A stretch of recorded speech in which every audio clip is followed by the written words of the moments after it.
Hello everybody, I am in a very patriotic mood today. A mood so patriotic, usually it only occurs on the 4th of July. However, it is not the 4th of July, it is in fact the ending of the longest war in American history, the war in Afghanistan, the war on terror, whatever you want to call it, it's over. Now, don't worry, this is not the official weekly video that you would normally be getting on Saturday. This is just a video to commemorate this awesome, amazing moment. And, truthfully, this administration has given the saying, you can't make an omelet without breaking a couple of eggs, a whole new meaning. Here's how the war in Afghanistan began. Here is how it ended.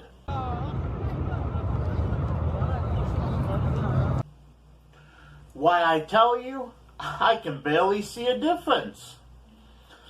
Now, you may expect this video to be all about crapping on Biden voters. But I am happy to announce you are wrong.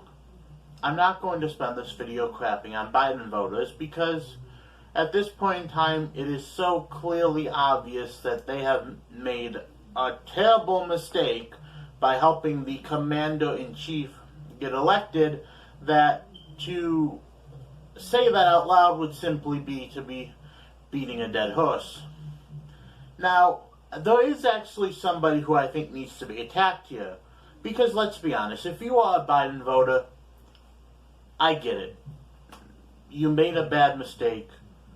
You did something I'm really not sure why on God's green earth you would have done. You were misinformed. It was a bad idea. And rather than attack you, I would like to go to your handler. My personal favorite that fits in this category is everyone's favorite comedian, host of Last Week Tonight with John Oliver, as if his name wasn't in the title, John Oliver.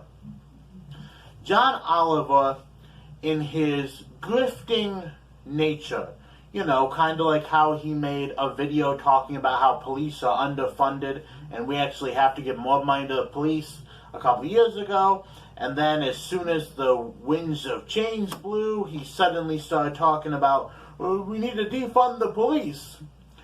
Well, he's at it again, because the only thing worse than everything that went wrong during the withdrawal from Afghanistan is to sit here and rub salt in the room.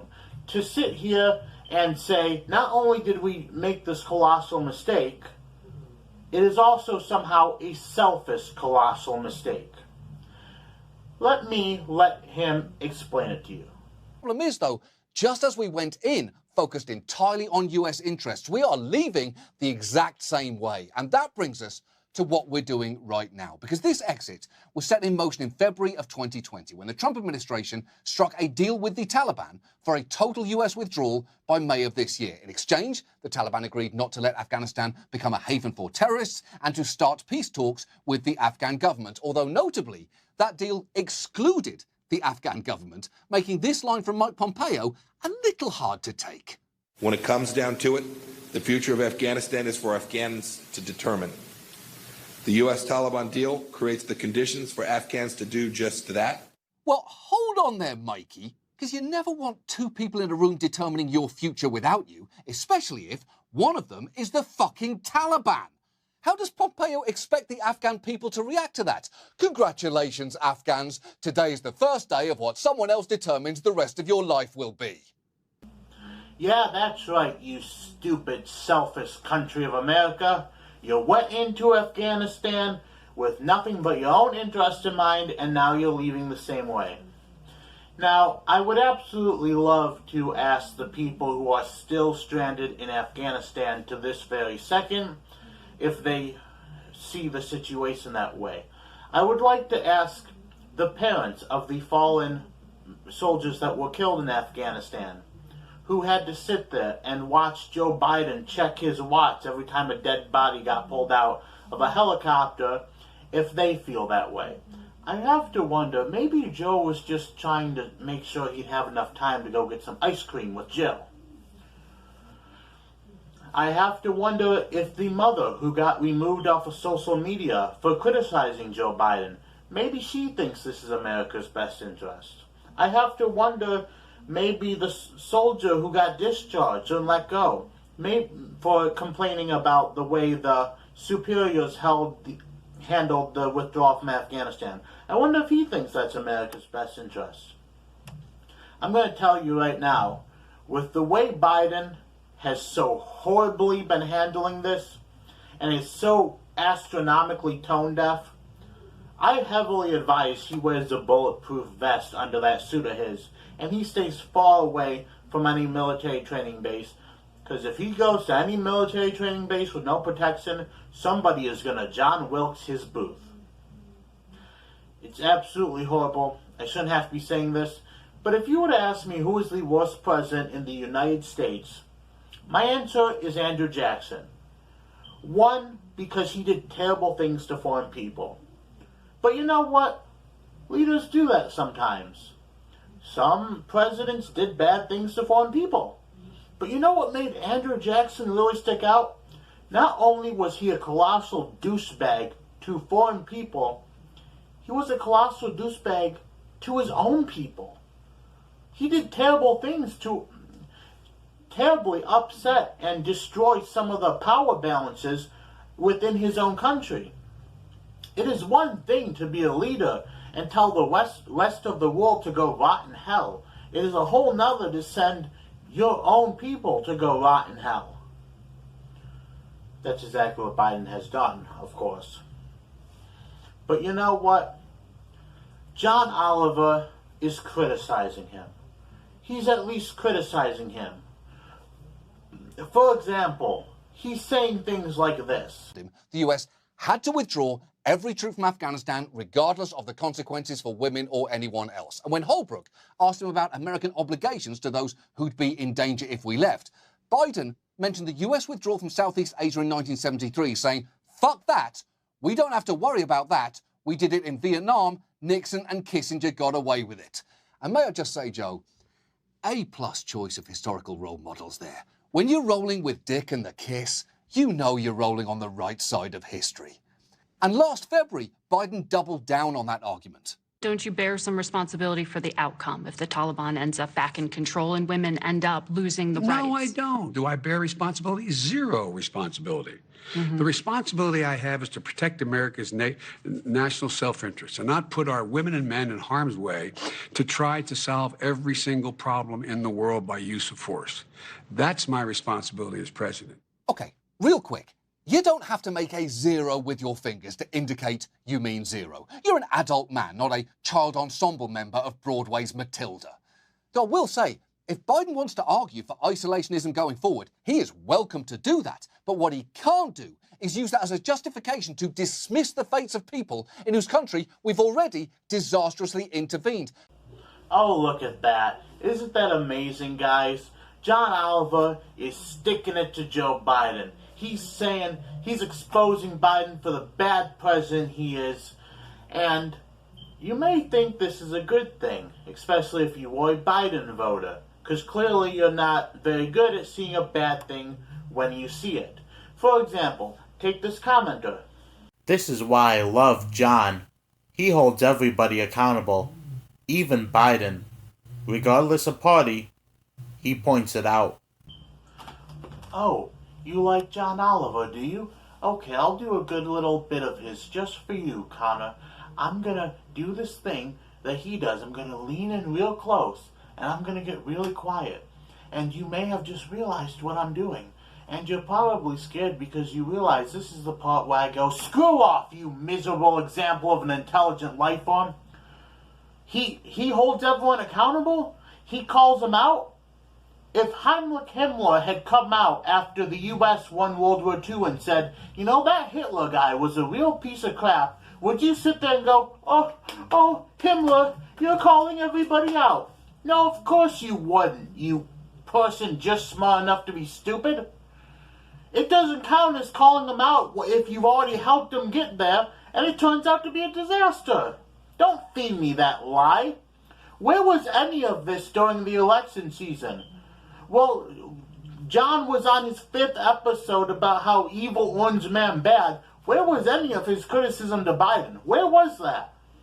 You didn't hear it. It doesn't count as calling somebody out if you're calling somebody out when it doesn't count. And what's really bad is if you go into the comment section, you can see more dumb comments. Like this one. Yeah, gotta say, I'm pretty disappointed in Joe. I had a different expectation. But I guess that's just typical U.S. politics these days. Did you, Lucas? Did you really? Okay, tell me what that expectation was that you had for him, and then tell me why you had it. This guy was one giant red flag.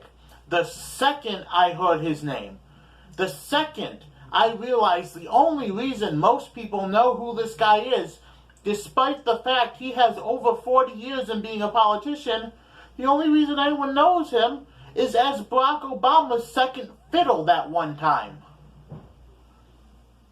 You had an expectation for him? Really?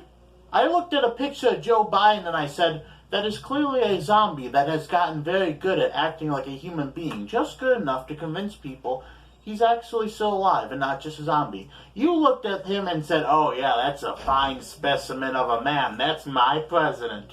Really? You're as dumb as your profile picture implies.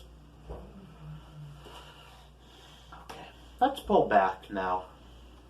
Because despite the fact that CNN, Anderson Cooper, Rachel Maddow, and God knows who else sat there and basically helped Biden to get elected, they're now trying to backtrack, admit that he's not very good at what he's doing, and even the Wall Street Journal is comparing him to Jimmy Carter.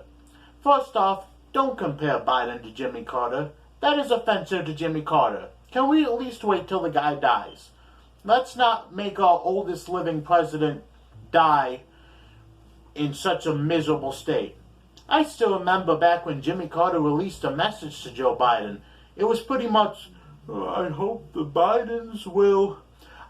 they will be peaceful. And it was funny because like the next day Biden bombed Syria and I was like, no one tell Carter, his poor old heart will not be able to take it. God, I hope he doesn't know about this. Let the man die peacefully. But you know what? At the end of the day, there might be hope.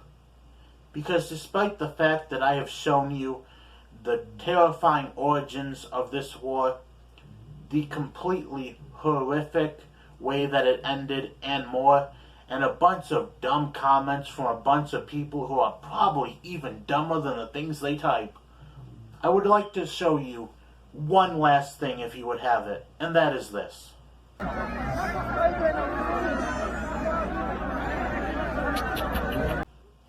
What you just saw, in case you didn't have time to read it, was an Afghan woman handing her child over a wall to a U.S. soldier to be taken. Why do you suppose she did that?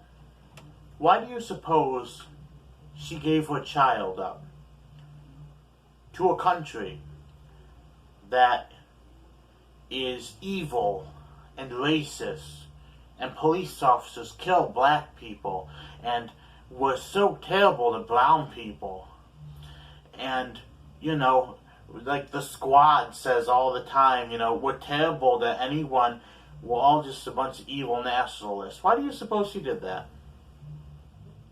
Why do you suppose the Squad, despite all the talking about how evil and racist America is, they still invite minorities to come here? Would you ever tell a Jew to go back to Nazi Germany? Of course not. But despite the fact that apparently a bunch of Nazis are running around America, not that I've seen any, apparently they still think it's a good idea to do that. But that is the one ray of light that has shined through, going to show, as a wise man once said, although America may not be perfect, Although right now we may be at a very low point in our history, the worst day in America is better than the best day anywhere else. When you're losing a world war, who comes in and helps you win? When your nation has been rocked by some terrible natural disaster, who comes in ready to help you? When a bumbling president somehow creates a disaster and decides to end a war in the most chaotic and hurtful way possible, who is it that evacuates a bunch of citizens they don't know? Who is it that has their soldiers break orders and go off to try and save people, despite the fact they were told not to? And who is it you give your child to because you know that child will have a better life? It's the greatest country in the world. It's America. And no amount of lip service from the squad is going to change that one. To the soldiers who have served, whether it be in Afghanistan or not, thank you for your service. To those of you who paid the ultimate price, I'm not sure if you can hear me, but thank you for your sacrifice. To the British and the French who I hear are trying to help us in this desperate situation, hello and bonjour. Thank you. And to anybody who disagrees what I said about America being the greatest nation ever, I just want you to know that you can suck my star-spangled ding-dong. Good night. God bless the